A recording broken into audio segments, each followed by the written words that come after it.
Soy el padre Ricardo Aguilar, doctor en teología bíblica. Sean bienvenidos a una sesión más donde comentaré el texto del Evangelio que la liturgia nos propone para el próximo domingo. Y bien, este domingo será el 24 del tiempo ordinario del ciclo B, correspondiente al 15 de septiembre de este año 2024. He puesto como título a este comentario: Seguir a Cristo exige disposición a dar la vida por el Evangelio. Bien, pues así comenzamos con la oración inicial. Nos ponemos en la presencia del Señor, en el nombre del Padre, y del Hijo, y del Espíritu Santo. Amén. Ven, Espíritu Santo, llena los corazones de tus fieles y enciende en ellos el fuego de tu amor.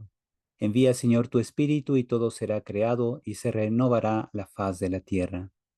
Oh Dios, que has instruido a los corazones de los fieles con la luz del Espíritu Santo, concédenos, según el mismo Espíritu, conocer las cosas rectas y gozar siempre de sus divinos consuelos.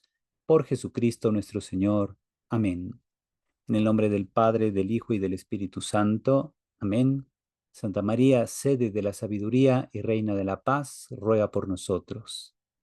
Bien, pues recuerden que si les gusta este tipo de contenido, denle like al video, suscríbanse al canal y activen la campanita de notificaciones para que YouTube les mande un aviso cada vez que yo suba un nuevo comentario a la palabra de Dios. Y ahora sí, continuamos. El texto del Evangelio para este domingo está tomado del Evangelio de San Marcos, capítulo 8, versículos 27 al 35, y dice así: Del Santo Evangelio según San Marcos. En aquel tiempo Jesús y sus discípulos se dirigieron a los poblados de Cesarea de Filipo. Por el camino les hizo esta pregunta: ¿Quién dice la gente que soy yo? Ellos le contestaron: algunos dicen que eres Juan el Bautista, otros que Elías y otros que alguno de los profetas. Entonces él les preguntó: ¿Y ustedes quién dicen que soy yo? Pedro le respondió: Tú eres el Mesías. Y él les ordenó que no se lo dijeran a nadie. Luego se puso a explicarles que era necesario que el Hijo del Hombre padeciera mucho, que fuera rechazado por los ancianos, los sumos sacerdotes y los escribas, que fuera entregado a la muerte y resucitara al tercer día. Todo esto lo dijo con entera claridad. Entonces Pedro se lo llevó aparte y trataba de disuadirlo. Jesús se volvió y mirando a sus discípulos, reprendió a Pedro con estas palabras: Apártate de mí, Satanás, porque tú no juzgas según Dios, sino según los hombres. Después llamó a la multitud y a sus discípulos y les dijo: El que quiera venir conmigo, que renuncie a sí mismo, que cargue con su cruz y que me siga, pues el que quiera salvar su vida la perderá, pero el que pierda su vida por mí y por el Evangelio la salvará. Palabra del Señor. Gloria a ti, Señor Jesús. A continuación, damos pie al estudio del pasaje. Primero que nada, nos ubicamos en el mapa. En el norte de Israel, donde se encuentra aquí Galilea y el mar de Galilea, caminando hacia el norte se llega a la región de Cesarea de Filipo, que estará a más o menos unos 40-45 kilómetros al norte del mar de Galilea. Esta zona es la que aparece en la fotografía, donde hay una cueva donde antiguamente se rendía culto al dios Pan. Era una deidad mitológica. Bien, pues precisamente el Evangelio nos dice que en esta región, casi llegando a Cesarea de Filipo, ahí por el camino, Jesús plantea una doble pregunta a sus discípulos. Pasamos al estudio de los matices del texto griego. En el versículo 27, el narrador dice que Jesús formuló dos preguntas a los discípulos en el camino, que en griego se dice en te jodó, en el camino, hacia Cesarea de Filipo, mientras que la versión de Mateo dice que esto ocurrió en la ciudad, es decir, en Cesarea de Filipo. La palabra camino tiene una connotación discipular en el Evangelio de Marcos, por lo que se debe entender que literalmente a medio camino del seguimiento de Jesús, porque aquí estamos prácticamente a la mitad del Evangelio, Los discípulos ya tienen una idea de cómo la población ve a Jesús. Creen que podría ser el Bautista o Elías u otro de los profetas. En el imaginario apocalíptico se decía que Elías vendría antes de la llegada del Mesías, con el fin de preparar al pueblo para recibirlo. Las diversas acciones de Jesús daban pie para que la gente lo viera de ese modo, pues no sabían que era algo más. En la segunda pregunta que formula Jesús, se dirige ahora a los discípulos mismos.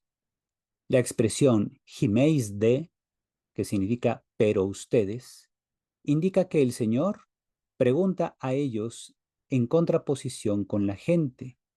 Se debe entender, pero ustedes, ¿quién dicen que soy yo? La respuesta de Pedro revela dos cosas. Primero, que es el portavoz de la comunidad de los 12. Y segundo, que el grupo considera a Jesús como el Mesías esperado. Por eso dice, sí, hijo Christos, tú eres el Mesías. No obstante, surge la pregunta, ¿qué tipo de Mesías tienen en mente? Había varias perspectivas mesiánicas en esa época.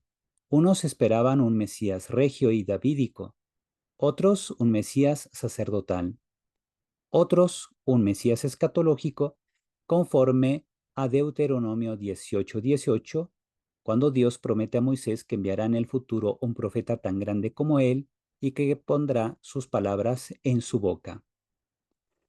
Otros esperaban un Mesías inspirado en Daniel 7 en relación con el tema del Hijo del Hombre, pero desde un enfoque enóquico, es decir, pertenecientes a las tradiciones que hablaban mucho del personaje Enoc, el padre de Matusalén, que era una especie de judaísmo ligeramente diferente al judaísmo clásico centrado en Moisés y la Torá. Otros esperaban un Mesías sufriente conforme a Isaías 53, y otros esperaban un Mesías apocalíptico de fin de los tiempos. En realidad, Marcos no aclara qué tipo de Mesías está en la mente de los discípulos. Cuando Pedro dice, tú eres el Cristo, aquí en el Evangelio de San Marcos, no hay ni siquiera un añadido más por parte de Pedro y ni siquiera un comentario del evangelista. El versículo 31 es complejo en cuanto a que Jesús hace una lista de quienes complotan contra él.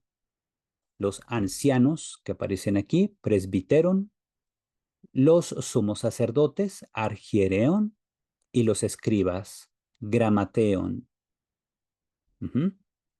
Aunque el narrador no especifica la razón de tal enemistad, nos comenta que ellos harán padecer, pathein, lo rechazarán, apodokimastenai, y le causarán su muerte, apoctanthenai. El anuncio de la futura resurrección del Señor, que aparece aquí en el anastenai, cuando dice después de 3 días habrá de resucitar, ¿qué ocurrirá al tercer día? Que aparece aquí, meta treis gemeras, parece ser una relectura que la comunidad pospascual y Marcos la coloca en labios de Jesús, para confirmar la comprensión que la comunidad tenía de él. Por su parte, el versículo 32a, es decir, la primera parte del versículo 32, que dice, y con entera claridad hablaba esta palabra, parecía ton logón el alei, es un comentario del narrador que confirma esta perspectiva cristológica del evangelista. Es decir, nos muestra un Jesús que tiene plena conciencia de que habrá de ser rechazado, que morirá o que literalmente será muerto por parte de este grupo de personas y que finalmente resucitará. Esto al menos en la narrativa de Marcos. Según el versículo 32b, es decir, la segunda parte del versículo 32, Pedro lo tomó aparte. Dice, caipros o petros autón, dice, y tomándolo aparte, comenzó a reprenderlo. Erxato epitiman auto. El verbo epitimao aparece cuando Jesús reprende a un espíritu impuro. Se utiliza epitimao, que significa reprender, en Marcos 1:25, 3:12, 9:25, aplicado a espíritus impuros. Aparece el verbo epitimao cuando Jesús reprende a Pedro en este pasaje. Y aparece también el verbo epitimao cuando Jesús calma al viento y al mar, en Marcos 4:39. Por tanto, aquí Pedro reprende a Jesús porque su futura pasión contradice las expectativas mesiánicas que Pedro tiene de él. En el versículo 33, Jesús reprende a Pedro y le exige que tome su lugar detrás de él, en actitud de discipulado. Es Pedro quien debe seguir a Jesús. Por eso Jesús le dice, hipage o piso mu, ponte detrás de mí, es lo que significa literalmente el texto griego. Entonces Pedro debe seguirlo y no imponerle una agenda que se ajuste a sus expectativas. La expresión u phroneis tatutheu ala ta ton anthropon significa no disciernes las cosas de Dios, sino las de los hombres, lo cual podría significar que Pedro piensa en proyectos humanos, mas no en los de Dios. El apóstol limita su comprensión del mesianismo de Jesús porque está condicionado por sus intereses personales. Pero podríamos agregar, como vimos en la diapositiva anterior, que Pedro también puede estar condicionado por la perspectiva de alguno de los grupos de judíos que tenían ciertas expectativas mesiánicas. Jesús dice a la muchedumbre y a sus discípulos que si alguien quiere ir detrás de él, eitis thelei o pisomu akoluthein, actitud de discipulado, si alguien quiere ir como discípulo detrás de él, ha de negarse a sí mismo, tomar su cruz y seguirlo. Y ahí vienen los verbos. Aparnesazo, que significa negarse, geautón, a sí mismo, kai arato ton stauronautu, tomar su cruz, literalmente es como levantar su cruz, es decir, como cargarla, kai acoluceito, y que siga a Jesús. Los tres verbos están en modo imperativo, por lo que no son sugerencias, sino acciones del todo necesarias para ser verdaderos discípulos de Jesús. La enseñanza dual sobre buscar salvar o perder la propia vida y las consecuencias de perderla o salvarla conforman un paralelismo antitético que centra el Evangelio como valor absoluto.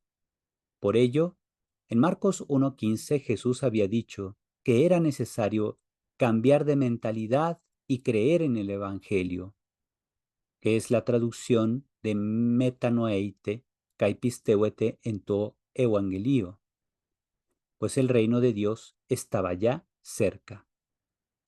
Recordemos que el verbo metanoeo, que comúnmente se traduce como convertirse o arrepentirse, en realidad significa cambiar de mentalidad, porque solo cambiando de mentalidad alguien puede entender el discurso de Jesús, su nueva enseñanza.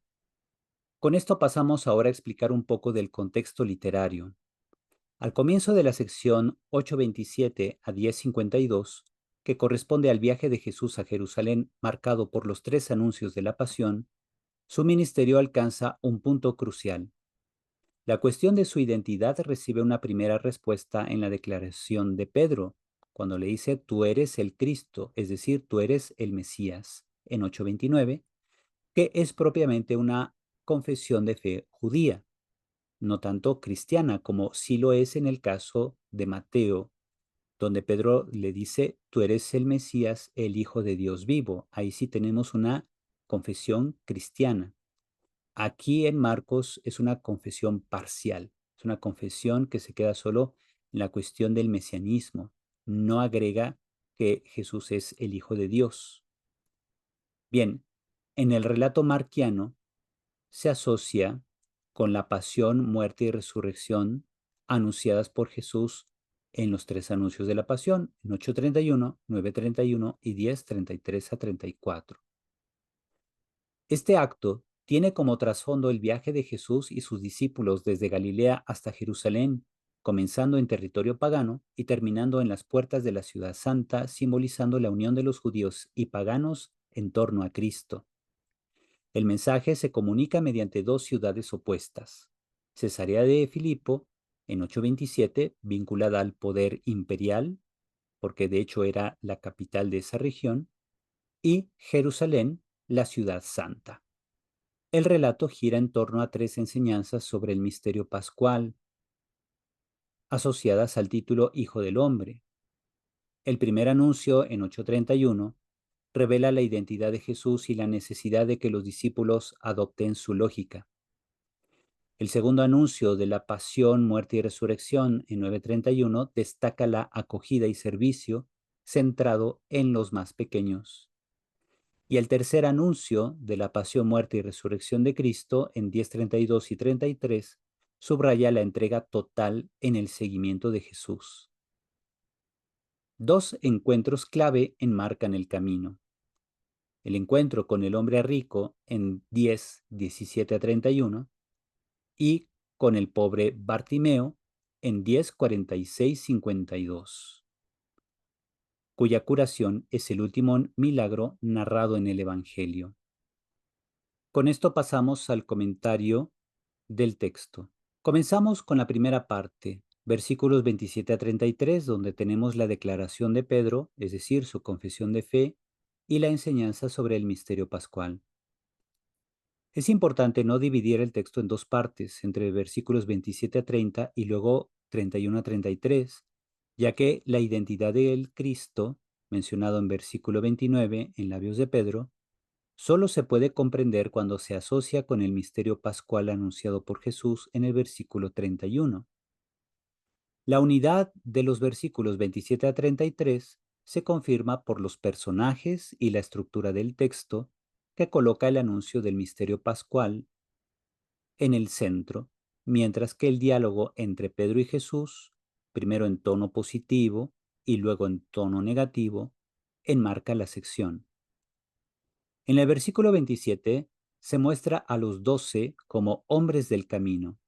Son discípulos que acompañarán a Jesús hasta Jerusalén, lugar donde se cumplirá su destino y se revelará su identidad divina.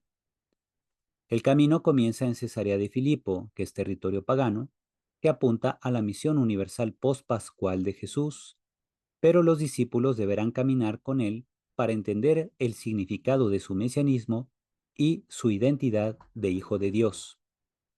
La declaración de Pedro, tú eres el Mesías, marca un momento crucial en la narrativa. Hasta ahora, en la narrativa de Marcos, solo el Padre y los demonios conocen la identidad divina de Jesús. Si bien Pedro reconoce a Jesús como el Mesías, su comprensión es aún limitada y condicionada por las expectativas mesiánicas de entonces.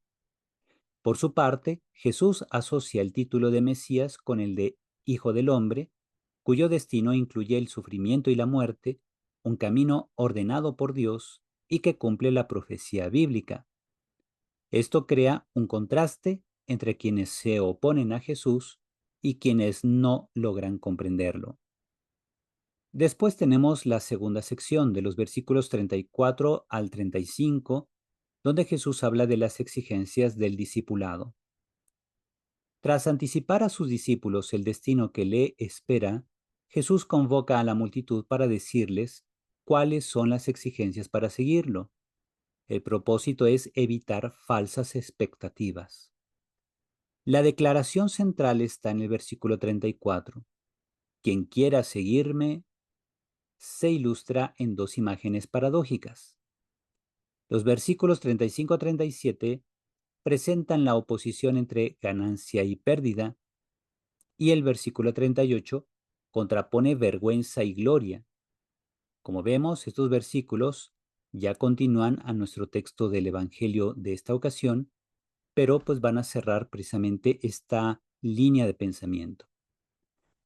Estas imágenes están vinculadas a las dos condiciones para seguir a Jesús: negarse a sí mismo y llevar la cruz. La lógica de la cruz es el tema central. El versículo 34 introduce el verbo acoluceo, que significa seguir, que hasta ahora ha sido utilizado para referirse tanto a los discípulos como a la multitud. Aquí el término adquiere una nueva dimensión, ya que implica ponerse o piso, es decir, detrás de Jesús. Seguir a Jesús requiere dos actitudes fundamentales: renegar de uno mismo y aceptar la lógica de la cruz. Lo primero implica rechazar una perspectiva centrada en la propia grandeza. Lo segundo significa aceptar la vergüenza, el rechazo y el sufrimiento que la cruz evoca.